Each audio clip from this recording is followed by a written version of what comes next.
नमस्कार मंडळी, dear society YouTube चॅनलमध्ये आपलं स्वागत. जर तुम्ही फ्लॅट खरेदी करण्याचा विचार करत असाल किंवा फ्लॅट नुकताच खरेदी केला असेल तर तुम्ही हा व्हिडिओ पाहणं अत्यंत आवश्यक आहे आणि गरजेचं आहे. जर पार्किंगच्या संदर्भात तुमचा काहीही प्रश्न असेल तर त्याचं उत्तर या व्हिडिओतून मिळण्याची तुम्हाला शक्यता आहे. त्यामुळे हा व्हिडिओ तुम्ही शेवटपर्यंत पहा. महारेरानं 2021 साली एक सर्क्युलर काढलं होतं, परिपत्रक काढलं होतं आणि 2024 साली एक आदेश काढलेला आहे. तो आपण समजून घेऊ. हा पूर्णतः पार्किंगच्या संदर्भात आहे. त्यामुळे पार्किंगच्या जागेची खात्री कशी करायची हे तुम्हाला याच्यामधून जाणून घेता येईल. कल्पना करा की तुम्ही नवीन फ्लॅट घेतलाय पण तुमच्या पार्किंगच्या जागेमध्ये तुमची गाडीच बसत नाही. तिथं खांब आहे किंवा कवर्ड पार्किंग स्पेसमध्ये आहे की तिथं दरवाजा उघडता येतच नाही आहे. अशा अनेक विविध समस्या संधिकाधारकांना भेडसावत होत्या आणि वेगवेगळ्या तक्रारी महारेराकडे जात होत्या. तर महारेराने 30 जुलै 2021 रोजी 36 क्रमांकाचं एक परिपत्रक काढलं आणि 29 एप्रिल 2024 रोजी एक आदेश पारित केला जेणेकरून बिल्डर जे आहेत ते पार्किंगच्या बाबतीत प्रामाणिकपणे वागतील. आता ते वागलेत किंवा नाही हे तुम्हाला पुढल्या माहितीवरून समजेल आणि मग तुम्ही तुमचा एक योग्य तो निर्णय घेऊ शकाल. आधी आपण जे 36 क्रमांकाचं सर्क्युलर आहे ते पाहू जे 30 जुलै 2021 रोजीपासून लागू आहे. तर या सर्क्युलरनुसार ओपन पार्किंगचे जे क्षेत्र असतात, एरियाज असतात ते FSI मुक्त आहेत. याचा अर्थ असा आहे की ओपन पार्किंग एरियाज बांधकामाच्या फ्लोअर स्पेस इंडेक्स म्हणजे बांधकाम चटई क्षेत्र FSI मध्ये गणले जात नाही. म्हणून बिल्डर यांना या पार्किंगसाठी पैसे घेता येत नाहीत, ते विकता येत नाहीत आणि वाटूही शकत नाहीत. जर कोणत्या बिल्डरने पैसे मागितले तर ते नियमबाह्य आहे हे तुम्ही पहिली गोष्ट जाणून घेतली पाहिजे. आता आम्ही जे अनुभव घेतो त्या अनुभवामध्ये असं आहे की अनेकदा बिल्डर जे घेतात ते कॅशमध्ये घेतात आणि फ्लॅट धारक कॅशमध्ये पैसे देऊन टाकतात आणि नंतर त्यांच्यासारख्या इतर फ्लॅट धारकांच्या बरोबर किंवा सोसायटी झाली तर सोसायटीच्या समितीबरोबर भांडत बसतात. हे करणं पूर्णतः बेकायदेशीर आहे. स्वतःच्या पायावर कुऱ्हाड मारून घेऊ नका. उगाच बिल्डरला जी पार्किंग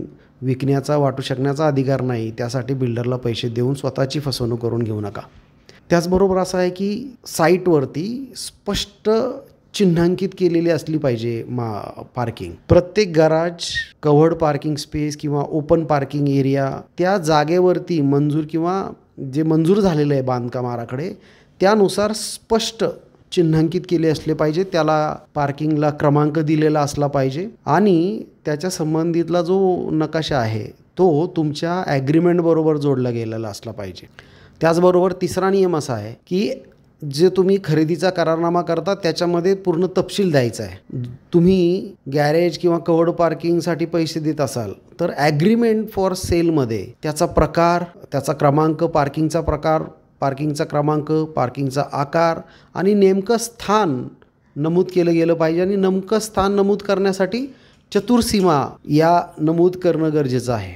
त्याची खात्री तुम्ही करून घेतली पाहिजे. मग त्याची जागा दाखवणारा प्लॅन ॲग्रीमेंट बोर्डसोबत जोडला पाहिजे. असं 2021 पासूनच हा नियम आहे. त्याचं पालन होत नव्हतं. त्यामुळे मग रेराने आता 29 एप्रिल 2024 रोजी एक आदेश जारी केला जो अगोदरचा 36 क्रमांकाचं सर्क्युलर होतं, परिपत्रक होतं, त्याला आणखीन मजबूती देतं. या आदेशानुसार महारेराने आता पार्किंगचा तपशील जो आहे तो तुमच्या दस्तामध्ये ॲग्रीमेंट टू सेलमध्ये किंवा ॲग्रीमेंट टू सेल व्यतिरिक्त वेगळा जर दस्त गेला तर त्याच्यामध्ये garage, covered parking space, open parking area, number, प्रकार, क्रमांक, आकार, त्याचं निश्चित स्थान हे सगळं नमूद करणं आता अनिवार्यच केलेलं आहे. त्याचबरोबर आकाराचा तपशीलसुद्धा द्यायचा आहे. लांबी, रुंदी आणि उंची क्लिअरन्स, व्हर्टिकल क्लिअरन्स.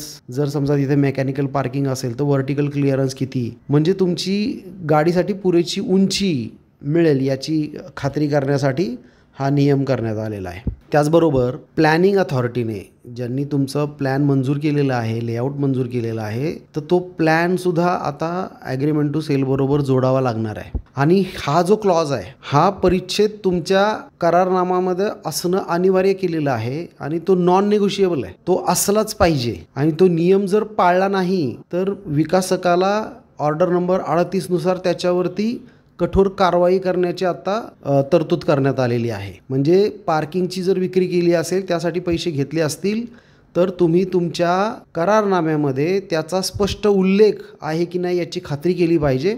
जसं यापूर्वी सांगितलं, लांबी रुंदी मेकॅनिकल असेल तर व्हर्टिकल क्लिअरन्स वगैरे ह्या सगळ्या गोष्टी, पार्किंगचा प्रकार, पार्किंगचा क्रमांक, पार्किंगचा आकार आणि निश्चित स्थान, लांबी रुंदी आणि व्हर्टिकल क्लिअरन्स, ह्या सगळ्या गोष्टी तुमच्या ॲग्रीमेंटमध्ये असल्याची खात्री तुम्हाला करायची आहे, तुम्ही केली पाहिजे आणि मगच तुम्ही दस्त नोंद केला पाहिजे. आणि जर समजा अशा कुठली प्रकारची तुमच्याकडून राहून गेलं असेल तुमच्या ॲग्रीमेंटमध्ये, तर मग मात्र तुम्ही बिल्डरला त्या संदर्भामध्ये कळवू शकता आणि त्याला सांगू शकता की ऑर्डर 54 नुसार तुम्ही माझ्या खरेदी दस्तामध्ये, करारनाम्यामध्ये पार्किंगचा उल्लेख स्पष्ट केलेला नाही, मला तो करून द्या अशी विनंती करा. जर बिल्डरने तसा तो करेक्शन डीड वगैरे करून दिलं नाही, दुरुस्ती दस्त, चूक दुरुस्ती दस्त करून दिला नाही, तर मग तुम्ही रेरामध्ये अपील करू शकता, रेरामध्ये तक्रार दाखल करू शकता, जेणेकरून तुम्हाला जेव्हा फ्लॅट आणि ती पार्किंग मिळेल, ती पार्किंग जी तुमच्या ॲग्रीमेंटमध्ये लिहिली गेलेली असेल तीच तुम्हाला मिळेल याच्याबाबत तुम्हाला खात्री बाळगता येईल. त्याचबरोबर तुम्ही